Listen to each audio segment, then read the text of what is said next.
Hello, my name is Jessica Lung, and I did my presentation on the Stark Law, Why and its effect on physicians.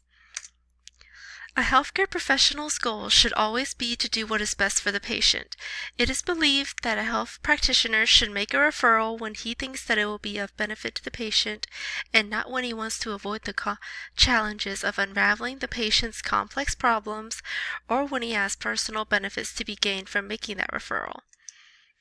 In today's economy, costs are increasing, reimbursements are decreasing, and although physicians are working harder, they are making less money. This fact has caused some physicians to take extra measures in order to make up for the loss of income. For example, Dr. Vincent DeStasio was indicted by a federal grand jury in 2016 on one count of conspiracy to accept cash bribes and two substantive counts of accepting cash bribes.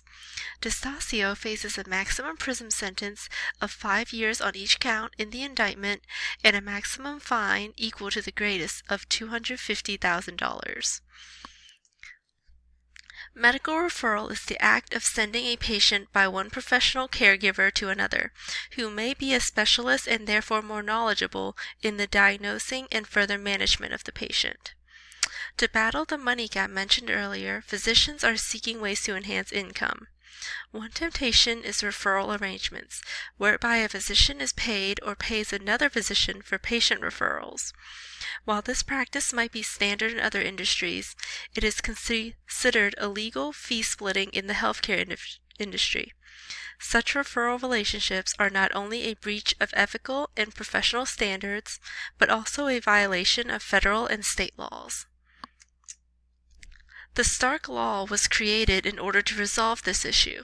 It prohibits a physician from making referrals for certain designated health services payable by Medicare to an entity with which he or she has a financial relationship, unless an exception applies.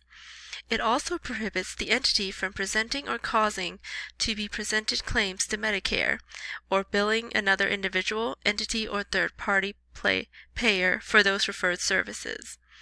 And lastly, it establishes a number of specific exceptions and grants the Secretary the authority to create regulatory exceptions for financial relationships that do not pose a risk of program or patient abuse. Passage of the Stark Law raised a series of concerns on the part of many provider groups. While the law was intended to remove potential conflicts of interest from physician decision-making, a number of persons have argued that the legislation represents an unwarranted intrusion into the practice of medicine. Physicians think that the legislation, particularly the provisions relating to compensation rearrangements, is too complex and may in fact impede a physician's ability to participate in managed care networks. While charging for referrals is an issue, I can understand how it might hinder some physicians when providing care. The Stark Law is a good idea, but there are some parts that can be improved or altered.